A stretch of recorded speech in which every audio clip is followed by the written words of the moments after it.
Greetings. We are the Arcturians. During these times of change and new beginnings, remember that all is proceeding according to a divine plan. High-frequency energy is omnipresent because it is an end of divine consciousness, but the majority has not been at levels of consciousness able to align with them. Because there is only one, and because there are now increasingly more highly evolved states of consciousness on Earth, more and more people are starting to access light energies that have always present but mostly unknown, allowing them to be experienced and integrated by more individuals, which in turn is enlightening collective consciousness. Everyone is beginning to experience these higher frequencies and translate them according to their state of consciousness.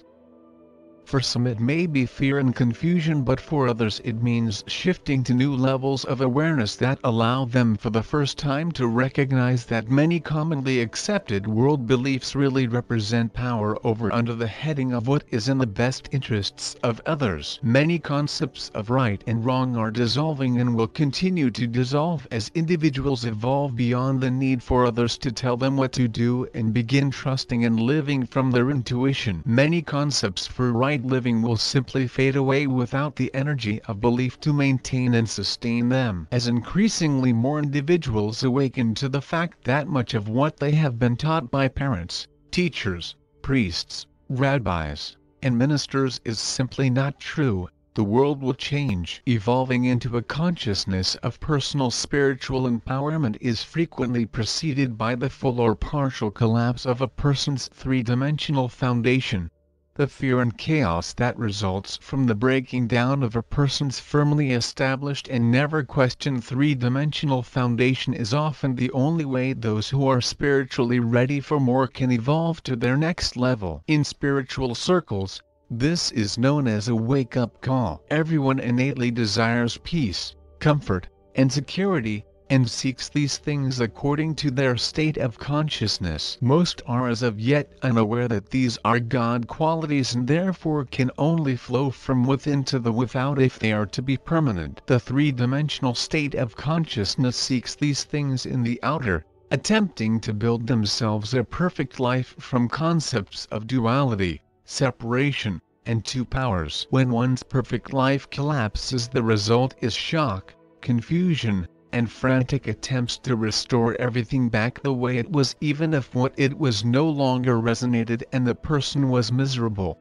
There is emotional pain, fear, and confusion because personal foundations are built from what is believed to be true and necessary for happiness and the person a sense of security and confidence. If the person continues attempting to recreating the past, the process may take a while, but at some point every individual tires of the struggle, begins to move beyond the past, and opens to new ways of looking at the situation. At first it may simply consist of opening to intuition and allowing it to guide them to three-dimensional sources of help. Most then begin to question the situation and their beliefs about it, gaining a deeper awareness of themselves, past choices, what they really want or don't want, and a recognition of beliefs that have held them in bondage. Empowerment is a spiritual quality, a state of consciousness. The process of attaining this state of consciousness is initiated by the higher self and may simply unfold naturally, but because most resist change, wake-up calls are often necessary.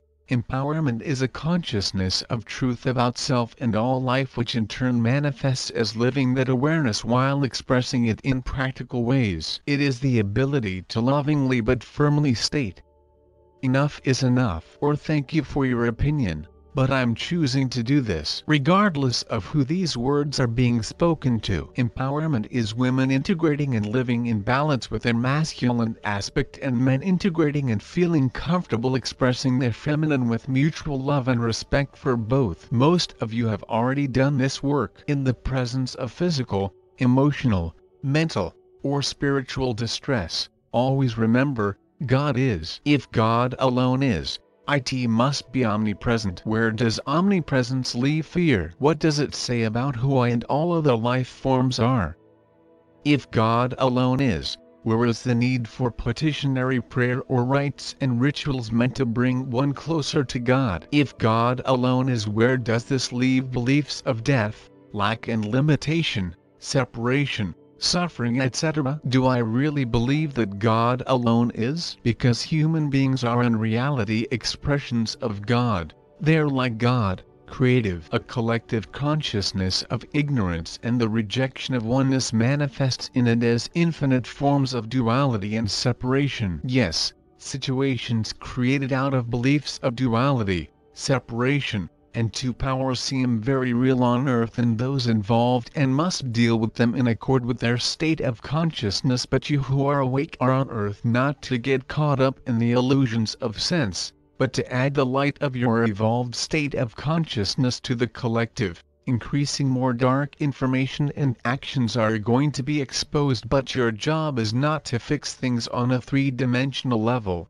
but rather to always have a part of your awareness in alignment with the truth that God alone is. What does this mean? It means remembering that aches, pains, and diseases have no spiritual law to support them. It means that an empty wallet or lack has no spiritual reality. It means that every worldwide situation of good versus bad or us versus them has no real divine law to support, sustain, or maintain it, because God alone is. Once a person realizes that 2x2 is 4 and not 5, where does the 5 go? It only existed in thought. This is how truth works. You wake up and begin to live from truth rather than the false, no longer accepting 2x2 as 5. There is a statement made by Jesus that is often quoted incorrectly, which is, "And you will know the truth, and the truth will set you free."